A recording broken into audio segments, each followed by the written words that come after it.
할렐루야. 오늘 이 시간 이 자리에 오셔서 함께 예배하고 함께 찬양하며 말씀을 힘입어 기도하시는 성도님들을 진심으로 환영하고 축복합니다. 오늘 우리가 함께 찬양하고 기뻐하며 하나님을 온전히 섬기는 가운데 하나님의 사랑과 은혜가 성도님들 가운데 넘쳐 흐르기를 원합니다. 우리 함께 찬양하겠습니다. 주님의 영광 나타나셨네. 주님의 영광, 주님의 영광 나타나셨네. 권능으로 임하셨네. 죽음에서 날 살리신 주 성령, 놀라우신 주 하나님. 주님의 영광 나타나셨네. 주님의 영광 나타나셨네. 권능으로 임하셨네.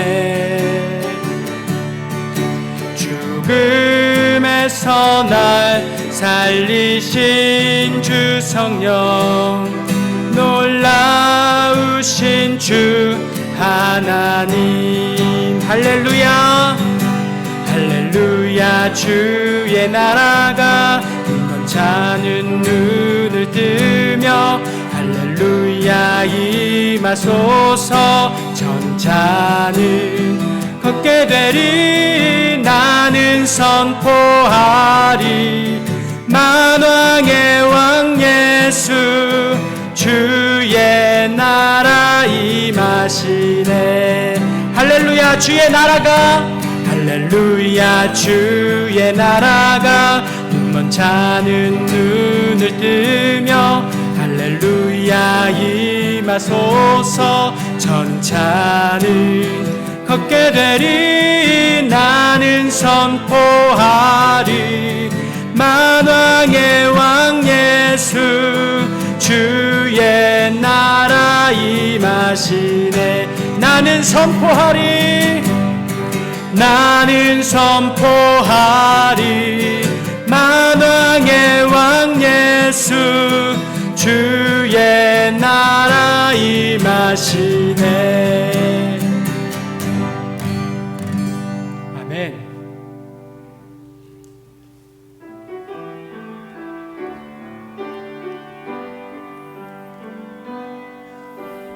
아버지 사랑 내가 노래해. 아버지 은혜 내가 노래해. 그 사랑 변함없으신, 거짓 없으신, 성실하신 그 사랑. 상한 갈 때 꺾지 않으시는, 꺼져가는 등불 끄지 않는 그 사랑 변함없으신, 거짓 없으신, 성실하신 그 사랑. 사랑, 그 사랑, 날 위해 죽으신, 날 위해 다시 사신 예수 그리스도. 다시 오실 그 사랑. 죽음도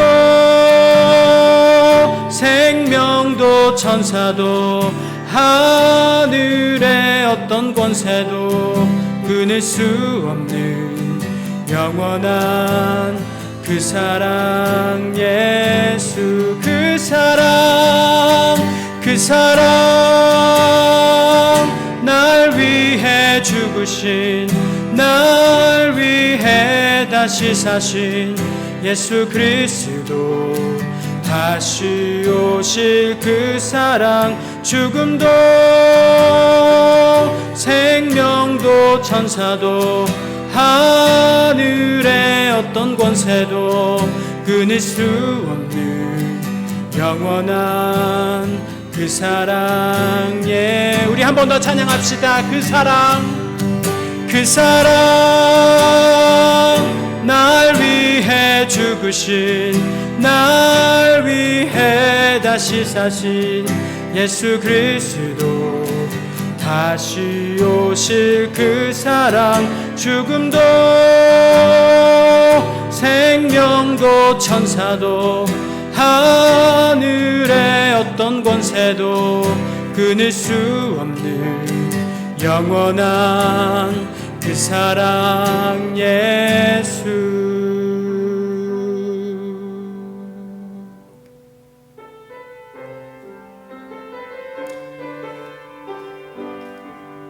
보혈을 지나, 보혈을 지나 하나님 품으로, 보혈을 지나 아버지 품으로, 보혈을 지나 하나님 품으로 한 걸음씩 나가네. 보혈을 지나, 보혈을 지나 하나님 품으로, 보혈을 지나 아버지 품으로, 보혈을 지나 하나님 품으로 한 걸음씩 나가네. 존귀한 주 보혈이 내 영을 새롭게 하시네. 존귀한 주 보혈이 내 영을 새롭게 하네. 존귀한, 존귀한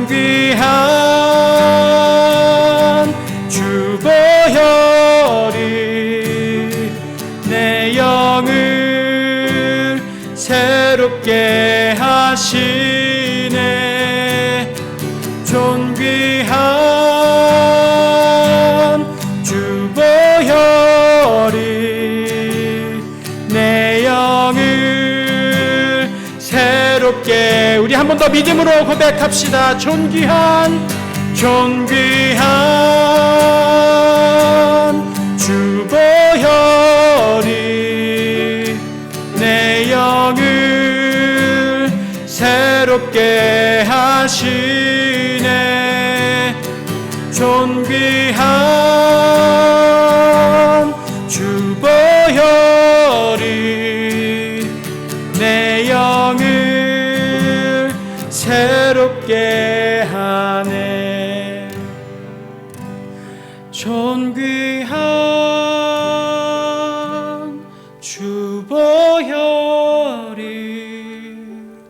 내 영을 새롭게 하시네. 존귀한 주 보혈이 내 영을 새롭게 하네. 우리 이 시간 기도하면서 나아가길 원합니다. 내 삶을 새롭게 하시고 나의 영을 새롭게 하시며 죄인으로 죽었던 우리를 의인으로 다시 살리신 주님의 보혈을 기억하며, 주님, 오늘 주님의 말씀을 따라 주님만을 의지하며 이곳에 나왔사오니 주여 우리의 예배를 기뻐하여 주시고 우리의 기도를 들으시며 우리의 감사와 찬양과 기쁨을 주님께서 흠양하시고 주님의 말씀으로 말미암아 우리가 다시 한번 새로운 마음으로 새 노래로 주님을 찬양할 수 있는 거룩한 성도들로 거듭날 수 있도록 함께하여 주옵소서. 우리 함께 기도하며 나아가겠습니다. 사랑의 주님 감사합니다. 주님께서 이 시간 함께하여 주시고 인도하여 주셨사오니 우리가 더욱더 하나님 앞에 가까이 나가길 원합니다. 주님 함께하여 주시옵소서. 주님 우리를 붙들어 주시고 우리를 인도하여 주옵소서. 주님의 선한 그 길로 나아갈 때에 아버지 하나님 우리를 그 손잡아 이끌어 주시고 아버지 하나님 선한 길에서 하나님의 말씀을 볼 때에 아버지 죄악된 길들을 미워하고 아버지 하나님 죄악된 우리 지난 날들을 아버지 하나님 앞에 내려놓을 수 있게 하여 주옵소서. 주님 우리의 바람들과 우리의 소원들과 우리의 욕심들을 주님께 맡기며 주님만을 의지할 수 있도록 인도하여 주옵소서. 주님만이 나를 새롭게 하시고 새로운 길로 인도하시며 선한 길 가운데로 푸른 초장으로 이끄시는 목자시오니 아버지 하나님 참된 목자를 뒤로 하지 않고 우리가 주님의 목소리만을 기억하며 나갈 수 있도록 함께하여 주옵소서.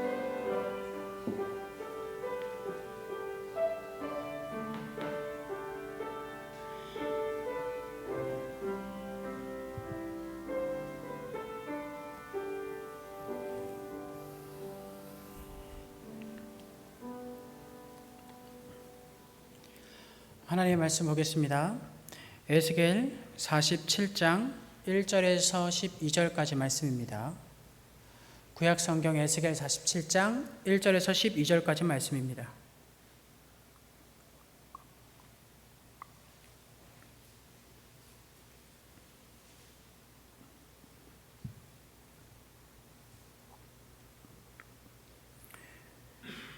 우리 함께 한 목소리로 봉독하겠습니다. 그가 나를 데리고 성전 문에 이르시니 성전의 앞면이 동쪽을 향하였는데 그 문지방 밑에서 물이 나와 동쪽으로 흐르다가 성전 오른쪽 제단 남쪽으로 흘러내리더라. 그가 또 나를 데리고 북문으로 나가서 바깥길로 꺾여 동쪽을 향한 바깥문에 이르시기로 본즉 물이 그 오른쪽에서 스며 나오더라.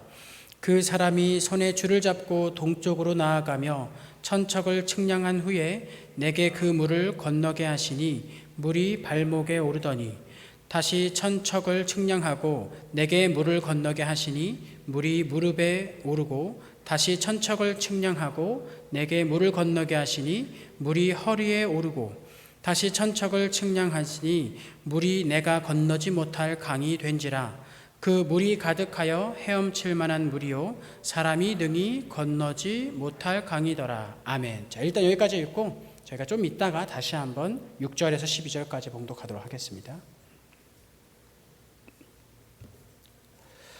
하나님께서 함께 하십니다. 자, 제가 작년 말부터 시작한 것 같은데요. 이 에스겔을 하다 보니 어느새 이제 막바지에 다다랐습니다. 저희가 새벽 기도에서도 같이 에스겔을 보고 있는데 좀 더 자세하게 에스겔을 강의하고 함께 나눈 지 거의 한 반년 이상 된 것 같습니다. 에스겔 47장은 에스겔 37장과 더불어서 굉장히 많이 언급되는 그런 본문입니다. 37장, 47장을 제외하고는 에스겔은 잘 보통 언급되지 않습니다. 37장에는 마른 뼈가 살아나는 기적과 함께 하나님께서 그 이스라엘 백성들을 회복시키신다라는 것을 이야기하고 있고요. 47장은 하나님께서 이스라엘 백성들을 회복시킬 때에 성전을 자세하게 세밀하게 다시 한번 그 청사진을 보여주심으로써 그 성전을 통해서 내가 너희들을 거룩하게 하고 내가 너희 하나님이 되고 너희는 나의 백성이 될 것이다 라는 것을 확증시켜 주셨습니다. 그리고 오늘 47장은 마침내 완성된 그 성전에서 어떤 일이 일어나는 겁니다. 하나님께서 에스겔에게 성전의 모든 모습을 상세히 보여주신 이후에 성전이 완성이 되죠. 그 완성된 성전을 한번 바라보며 하나님께서 보내신 이가 에스겔을 데리고 이제 성전 문으로 나아갑니다. 자, 성전 문에 갔더니 어떤 일이 일어났죠? 그 성전 문지방 밑을 보니까 물이 새어나오기 시작했습니다. 그 물은 동쪽으로 흐르다가 남쪽으로 흐릅니다. 이렇게 동쪽에서 남쪽으로 이렇게 한 4분의 1, 원이 있다면 4분의 1을 이렇게 돈 것이죠. 그리고 나서 하나님께서 보내신 이가 에스겔을 이번엔 북쪽으로 데리고 가더니 이 물이 또 북문에서 오른쪽으로 스며 나온 것을 볼 수 있습니다. 자, 그러므로 동쪽에서부터 남쪽으로 이렇게 물이 흘러나가고 북쪽에서부터 다시 동쪽으로 흘러나가는 것을 볼 수 있습니다. 그러니까 이 성전 문지방 이 전체에 이 물이 계속해서 새어나와서 밑으로 흐르고 있는 실정입니다. 왜 밑으로 흐르냐면 이 성전이 이스라엘의 높은 산 가운데 있었기 때문입니다. 이스라엘은 가뜩이나 높은 지역이었고 예루살렘은 그 지형 중에서도 높은 지역이었습니다.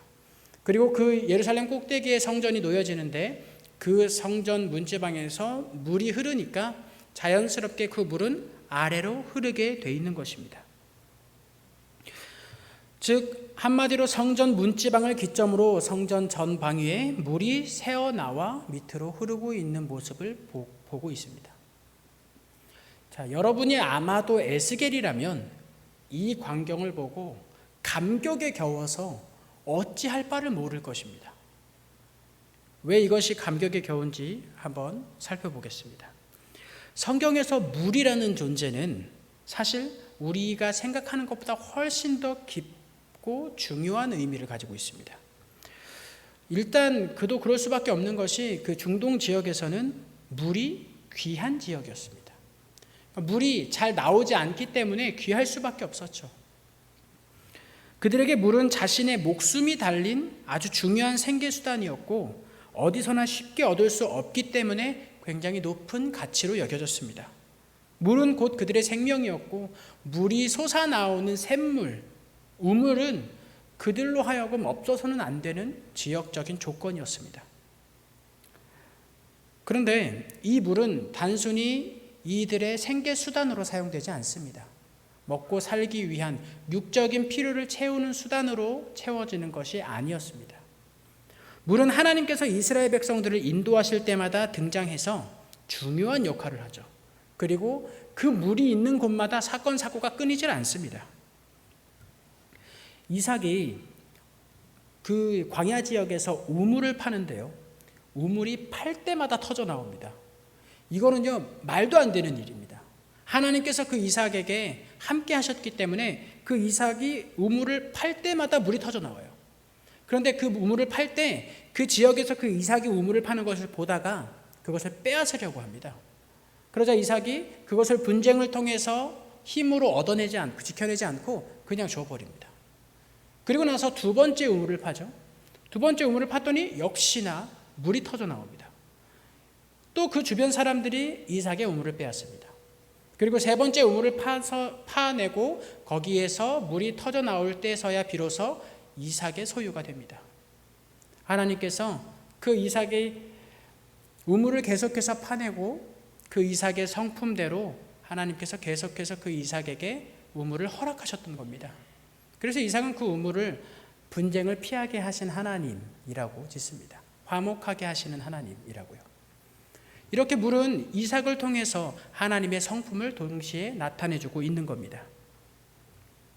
그리고 이 모세가 갓난아기 시절에 어디를 통해서 흘러내려갔죠? 물을 통해서, 나일강을 통해서 흘러내려갔습니다. 그런데 생각해 보세요. 갓난아기가 이 나뭇가지 바구니, 역청을 바른 그 바구니에 놓여져서 강물에 띄어진다면 어떻게 되겠습니까? 거진 죽겠죠. 아마 군대에 발견될 확률이 훨씬 더 높습니다. 군인들한테. 왜냐하면 그때 당시 군인들이 남자아이를 죽이러 다녔으니까요. 그런데 이 상황 속에서 물에 띄운다는 건 차마 내 손으로 그 아이가 죽는 것을 보지 못하겠으니, 내 두 눈으로 보지 못하겠으니 차라리 저 강물에 띄운다라고 생각하는 겁니다. 그 강물에 띄웠더니 그 강물을 따라 아이가 흘러갑니다. 그런데 그 강물, 죽음이 거의 확실시 되는 그 강물 위에 떠 있는 모세가 바로의 딸에게 건짐을 받습니다. 그래서 모세가 된 것이죠. 건짐을 받다라는 뜻으로 말이죠. 분명 죽음이 예상되었던 물이었는데 그곳에서부터 생명을 새롭게 얻게 되었습니다. 이것이 모세의 첫 시작입니다. 훗날 모세는 하나님의 부르심을 따라 이스라엘 백성들과 애굽을 탈출하는데요. 그 과정에서도 물이 한몫을 합니다. 이스라엘 백성들의 10가지 재앙, 그곳에서 첫 번째 재앙이 뭔지 기억하십니까? 물이 피가 되는 겁니다. 애굽 땅은요, 물이 아주 중요한 그 상황 가운데서도 물이 풍족한 사람들이었어요. 나일강이 있으니까요. 그런데 그 강물들이 모두 피로 변해버립니다. 단숨에 풍요롭고 풍족한 나라가 피폐해지기 시작합니다. 물 때문에요. 그리고 나아가 이 10가지 재앙 이후에 이스라엘 백성들이 하나님의 말씀을 따라 나아가다가 물에 가로막히죠. 뒤에는 군대, 앞에는 물. 그래서 그들이 어찌할 바를 모를 때에 물이 갈라집니다. 그리고 마른 땅을 걸어갈 수 있게 되죠. 그리고 나서 이스라엘 백성들이 다 건너간 이후에 애굽의 군대가 들어오자 그 물은 다시금 닫히게 됩니다. 애굽 백성들에게, 애굽의 군대에게 그 물은 죽음이었지만 이스라엘 백성들에게 그 물은 생명이었습니다. 생명과 죽음, 그 가운데서 하나님께서 끊임없이 선한 길로 하나님을 따르는 자들을 살리시는 방법은 물이었습니다. 마치 이것은 노아의 방주를 떠올리게 하죠. 하나님의 말씀을 의지했던 노아는 유일하게 하나님이 내리신 진노의 물에서 생명을 얻는 사람입니다. 그와 그 가족들이 마침내 새로운 시대를 여는 첫 주자가 됩니다. 그리고 하나님께서 물로 다시는 멸망시키지 않겠다는 언약을 약속받은 장본인이 되기도 하죠. 뿐만 아니라 출애굽 이후에 광야 40년 기간 동안에서 물은 하나님께서 주시는 은혜임과 동시에 이스라엘 백성들과 동행하고 계시고 또 그들을 지켜주고 계신다는 아주 확실한 증거가 됐습니다. 가는 곳마다 물이 없어야 정상인데 없는 곳에서 물이 터져 나옵니다. 돌에서 물이 터져 나온다는 게 말이 안 되죠. 쓴 물이 단물로 변한다는 게 말이 안 됩니다. 그러나 하나님께서 하셨습니다. 그래서 그들과 동행하고 있고 그들을 지키시고 보호하시며 인도하신다는 것을 정확하게 알려주셨습니다. 신약에서는 물에 온 몸을 잠기게 하여서 침례라는 방법으로 세례의식을 행합니다. 이 세례의식의 의미는 뭐냐면 죄인 되었던 우리가 죽는 겁니다. 어떤 상황에서 죽냐면 물에 잠김으로써 그것이 죽는 겁니다. 그리고 나서 다시 올라올 때에 모든 죄가 씻겨지고 새로운 상태, 예수 그리스도를 품에 안고서 의인이 된 상태로 다시금 태어나는 겁니다. 거듭남을 의식화한 것이 바로 세례입니다. 그래서 중세의 세례는 세례 의식이 되게 신기했습니다. 어떤 모양이었냐면 십자가 모양이 이렇게 있어요. 십자가 모양이 있는데 그 십자가 모양 양 끝에 계단이 있습니다. 그리고 가운데가 깊이 파여져서 물이 잠겨요. 그래서 십자가 한쪽 끝에서 이 사람이 세례받는 사람이 이렇게 걸어가다가 가운데 도착하면 그 물이 허리쯤 잠깁니다. 그때 이렇게 앉아서 머리끝까지 잠긴 후에 다시 일어나서 반대쪽 끝으로 걸어 나옵니다. 이것이 세례의식이었습니다. 십자가를 통해서 죄인된 나는 죽고 예수 그리스도를 의지하여 의인된 내가 다시 살아서 나오는 과정을 의식화한 겁니다. 이처럼 물은 하나님께서 이스라엘 백성들을 혹은 하나님의 사람들을 생명의 길로 인도하시고 그 생명을 온전히 지키시고 섭리하신다는 아주 중요한 의미가 담겨져 있습니다. 자, 이런 물이 어디서부터냐면 하나님의 성전으로부터 흘러나옵니다. 그 물은요, 이 세상을 멸망시키는 하나님의 물이 아니었습니다. 그 물은 누가 봐도 하나님께서 생명, 죽은 것을 다시 살리는 그 생명의 샘물이 솟아나오는 것이었습니다. 이 모든 것을 알고 있는, 이 물의 의미를 알고 있는 에스겔이 그 광경을 볼 때 얼마나 감격스러웠을까요? 한번 볼까요? 그 물이 어떤 식으로 흘러나와서 어떤 역할을 하고 있는지요. 6절, 오늘 47장 6절부터 12절까지 말씀 우리가 함께 봉독해 보겠습니다. 그가 내게 이르시되 인자야 내가 이것을 보았느냐 하시고 나를 인도하여 강가로 돌아가게 하시기로 내가 돌아가니 강 좌우편에 나무가 심히 많더라. 그가 내게 이르시되 이 물이 동쪽으로 향하여 흘러 아라바로 내려가서 바다에 이르리니 이 흘러내리는 물로 그 바다의 물이 되살아나리라. 이 강물이 이르는 곳마다 번성하는 모든 생물이 살고 또 고기가 심히 많으리니 이 물이 흘러 들어가므로 바닷물이 되살아나겠고 이 강이 흐르는 각 처에 모든 것이 살 것이며 또 이 강가에 어부가 설 것이니 엔게디에서부터 에네글라임까지 금을 치는 곳이 될 것이라. 그 고기가 각기 종류를 따라 큰 바다의 고기같이 심히 많으려니와 그 진펄과 개펄은 되살아나지 못하고 소금 땅이 될 것이며 강 좌우가에는 각종 먹을 과실 나무가 자라서 그 잎이 시들지 아니하며 열매가 끊이지 아니하고 달마다 새 열매를 맺으리니 그 물이 성소를 통하여 나옴이라. 그 열매는 먹을만 하고 그 잎사귀는 약 재료가 되리라. 아멘. 이 물이요 성전에서 흘러나오면서 천척을 잽니다. 그 하나님이 보내신 자가 천척을 재요. 천척은 약 530m 정도 됩니다. 그걸 재자 에스겔로 하여금 그 강을 건너라 라고 이야기합니다. 건너려고 이렇게 발을 담궈 봤더니 발목 정도에 차요. 발목 정도에 차가지고 이렇게 저벅저벅 건넙니다. 그리고 나서 다시 천척을 재고 건너라 라고 말하여서 에스겔이 건너니까 이번엔 무릎까지 찹니다.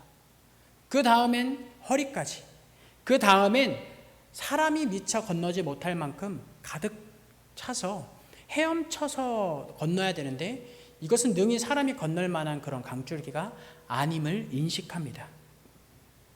제가 아까 이 물이 무슨 물이라고 했죠? 생명의 물이요, 샘물이요, 하나님께서 회복시키는 회복의 물입니다. 죽음을 살리는 물입니다. 거듭나게 하시는 물이에요. 그 물이 다른 말로 표현됐을 때 우리는 은혜다라고 부를 수 있습니다. 하나님의 은혜가 흐르는데요, 사람이 능히 감당하지 못할 만큼 흐릅니다. 끊어지는 게 아니라, 흐르다가 마는 것이 아니라, 비가 안 와서 가뭄이 들어서 흐르다가 말고 메말라 버리는 것이 아니라 점점 많아져서 사람이 능히 감당하지 못하고 능히 건너지 못할 만큼 물이 차오릅니다. 이것이 하나님의 은혜이죠. 하나님의 성품을 단적으로 보여주는 모습입니다. 하나님의 은혜는요, 우리가 감당할 수 없습니다. 하나님의 은혜는요, 우리가 상상할 수 없고요, 감히 건널 수조차, 그럴 생각조차 할 수 없는 것입니다. 그 은혜가 그 땅 가운데로 흐릅니다. 그것은 강이 되죠. 그리고 나서 이것을 물이 다 흐르는 것을 보고 이제 다시 보니까 강가에 나무들이 나타나기 시작해요. 자, 그곳은 어떤 곳이냐면 메마른 땅입니다. 광야지대예요. 그런데 나무가 심겨집니다. 나무가 자라서 열매를 맺고요, 그 열매가 달마다 열립니다. 그 열매는 달마다 열리는데 그것은 다 먹을 수 있고 그 잎사귀는 심지어 약재료로 쓰입니다. 그리고 여기 보면 이 강이 흘러서 바다까지 가는데 어떤 바다냐면 여기 아라바로 내려가서 바다에 이르니, 8절에 보면 아라바로 내려가서 바다에 이르리니 라고 이야기하죠. 이 바다는요, 사해바다입니다. 사해바다. 우리가 지금 알고 있는 사해바다. 자, 사해바다는 왜 사해바다인지 아시죠? 소금기의 함유량이 너무 높아서 생물이 살지 못하는 곳입니다. 그래서 사해인 것입니다. 죽음의 바다. 그런데 이 강물이 흘러 들어갑니다. 사해로요. 근데 8절에 보면 뭐라고 나타나 있냐면, 물로, 이 흘러내리는 물로, 성전으로부터 흘러내리는 물로 그 바다의 물이 되살아나리라 라고 했어요. 바다의 물이 되살아납니다. 거기에 죽음밖에 없었던 그 바다에 생명이 샘솟을 수 있는 조건, 환경이 마련되어지는 겁니다. 그 강에는 물고기가 많아질 것이고요, 그 바다에도 물고기가 많을 것인데 마치 어떤 곳과 같이 많아지냐면 큰 바다라고 합니다. 이 큰 바다는 지역적으로 무엇을 이야기하냐면 지중해를 의미합니다. 지중해와 같이 풍요로운 물고기들이 풍요롭게 가득 차는, 그래서 어부들이 즐비한 그런 곳이 될 거라고 합니다. 상상이 되십니까? 그림이 그려지세요? 성전으로부터 흘러나오는 그 물줄기 근처에 많은 나무들이 있고 많은 물고기들이 있고 많은 사람들이 거기서 먹고 자고 쉴 수 있는 공간에 터전이 마련될 것입니다. 사해는 생명의 물이 되어서 그곳에도 물고기가 넘쳐날 것이고, 또 소금의 땅이 아직 보존되어 있어서 소금을 채취하기도 어렵지 않을 것입니다. 생활의 조건이 풍족하게 남아있게 되는 것이죠. 그런데 이 모습이 어디에서도 나오는지 아세요 혹시? 이것과 굉장히 비슷한 이 모습이 요한계시록 22장에 나옵니다. 한번 볼까요? 요한계시록 22장입니다. 요한계시록 22장은 예수 그리스도께서 다시 오심으로 말미암아 이 세상에 끝날이 오고 하나님 새하늘과 새 땅을 마침내 이루시는 그 과정 가운데 있는 아주 중요한 장입니다. 자, 요한계시록 22장 1절 2절 두 절만 보겠습니다. 또 그가 수정같이 맑은 생명수의 강을 내게 보이니 하나님과 및 어린 양의 보좌로부터 나와서 길 가운데로 흐르더라. 강 좌우에 생명나무가 있어 12가지 열매를 맺되 달마다 그 열매를 맺고 그 나무 잎사귀들은 만국을 치료하기 위하여 있더라. 굉장히 비슷하죠? 12가지 열매를 달마다 맺고 잎사귀는 치료하며 그 물이 어디서부터 나오냐면요, 여기 1절에 하나님과 및 어린 양의 보좌로부터 나온다라고 합니다. 자, 이스라엘 백성들에게, 유대인들에게 하나님의 보좌는 무엇을 이야기하냐면 언약궤를 이야기하고 있습니다. 언약궤 지성소, 하나님의 성전, 그곳이 바로 하나님의 보좌가 있는 곳이에요. 자, 하나님의 보좌로부터, 그러니까 하나님의 성전으로부터 물이 흘러나온다는 겁니다. 정확히 에스겔에게 보여주셨던 환상을 요한에게 다시 보여주고 계신 것입니다. 이것은 무엇을 의미하냐면 세 가지를 의미합니다. 첫 번째는 이스라엘 백성들의 회복됨으로 인해서 그들이 풍요로운 삶을 영위할 것이라는 것과 동시에 하나님께서 끝날에 이르실, 훗날에 이르실 새하늘과 새 땅, 이사야 66장에 나오는 새하늘과 새 땅이 이곳에 임할 것이다, 이 땅 가운데 임하게 될 것이다 라고 말씀하고 계십니다. 예수님께서 다시 오시는 그때에 우리 가운데 이루어지는 회복이 이러할 것이다 라는 것이죠. 천국을 맛보여 주신 것입니다. 그리고 두 번째 의미는 무엇이냐면 이 성전을 뭐라고 인식할 수 있느냐, 바로 예수 그리스도라고 인식할 수 있습니다. 성전은 예수 그리스도고요, 그 예수 그리스도로부터 흘러나오는 이 물은 복음입니다. 예수 그리스도의 보혈. 그리고 죽은 땅은요, 죽은 바다와 죽은 땅은 죄인된 사람들입니다. 그러므로 성전 되신 예수 그리스도께서 흘리신 보혈로 말미암아 그 땅이, 그 바다가 살아나는 겁니다. 죄인 되었던 우리가 예수님의 보혈로 말미암아 새롭게 되어 살아나는 겁니다. 여기에, 이 땅에 성도님들 보실 때 부족함이 있어 보이십니까? 이 땅이 살아나는 가운데 혹시 부족한 게 보이세요? 부족한 게 보이지 않습니다. 부족함이 없습니다.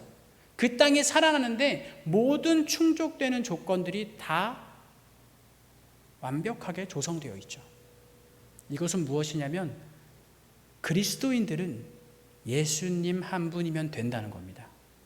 예수 그리스도로 말미암아 다시 살아난 우리들은 예수님 한 분이면 된다는 것을 또 의미하고 있는 겁니다. 마지막 세 번째는요, 예수 그리스도로 말미암아 살아난 내가 이제 교회가 되는 겁니다.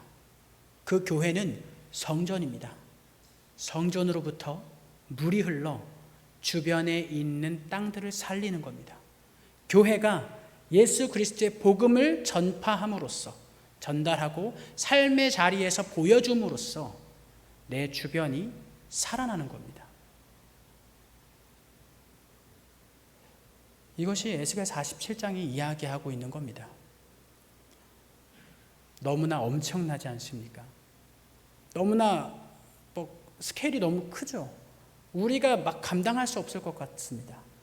그런데 하나님께서 우리를 그렇게 개개인의 교회로 세우시고 개개인의 성전으로 세우셨으며 그 성전으로부터 물이 흘러 닿는 곳마다 새로워지는 역사를 우리의 삶 가운데서 일으키려고 하십니다. 우리는 그 은혜를 가지고 그 능력을 힘입어 나아갈 수 있어야 됩니다. 성도님들 부디 세상 가운데로 나아갈 때, 그리스도인으로 나아갈 때에 담대하시길 바랍니다. 예수님의 보혈이 우리를 새롭게 하심으로 우리는 부족함이 없게 되었습니다. 그리고 그 힘으로 말미암아 다시금 끊임없이 새어나오는 그 보혈로, 그 생수의 강으로 다른 이들을 삶의 자리에서 초대하십시오. 삶의 자리에서 그 사랑의 샘물을 선물하십시오. 그랬을 때에 우리의 삶이 하나님의 성전이 될 것입니다. 그것으로 통해서 하나님의 나라가 이 땅 가운데 임할 것입니다. 우리 함께 기도하겠습니다. 사랑의 주님, 우리는 지금 은혜를 받은 그 땅이며 나무입니다. 주님께서 주신 그 은혜를 부디 기억하게 하여 주옵소서. 하나님의 은혜이자 그 은혜의 가장 큰 특징은 한 곳에 멈춰 있지 않고 흐른다는 겁니다. 그 은혜는 주변을 살리고 있습니다. 우리 각자의 삶에 내려주신 주님의 샘물들이 고여있지 않고 흘러 그 모든 지역에서 변화가 일어나기를 소망합니다. 하나님, 그 변화로 인해서 은혜의 강물이 내 주변 사람들에게 흘러가 강물이 되고 그 강물들이 모여서 바다를 살리는 우리 성도들이 될 수 있도록, 이 한국교회와 세계교회가 될 수 있도록 주님 인도하여 주옵소서. 예수님의 이름으로 기도합니다. 아멘. 자, 우리 함께 찬양하겠습니다. 보혈을 지나 함께 찬양합시다. 보혈을 지나 하나님 품으로, 보혈을 지나 아버지 품으로, 보혈을 지나 하나님 품으로 한 걸음씩 나가네. 보혈을 지나, 보혈을 지나 하나님 품으로, 보혈을 지나 아버지 품으로, 보혈을 지나 하나님 품으로 한 걸음씩 나가네. 존귀한 주보혈이 내 영을 새롭게 하시네. 존귀한 주보혈이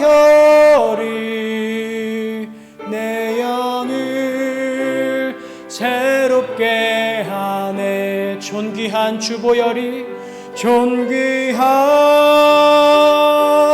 주보혈이 내 영을 새롭게 하시네. 존귀한 주보혈이 내 영을 새롭게 하네. 우리 이 시간 함께 기도하실 때에 이렇게 기도하시기 바랍니다. 주님께서 주신 구원의 은혜를 기억하십시오. 내가 믿고 있는 것에 대해서 감사하는 기도를 하시기 바랍니다. 주님의 주신 그 구원의 은혜가 내 안에 들어와 나를 새롭게 하고 지금 역시 살아 숨쉬는 그 은혜의 역사가 내 삶에 계속해서 일어나며 경험되어지도록 우리 함께 감사하기도 하며 간구하도록 하겠습니다. 우리 함께 기도하겠습니다.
우리 시간 우리 교회 예배를 위해서 기도해 주시기 바랍니다.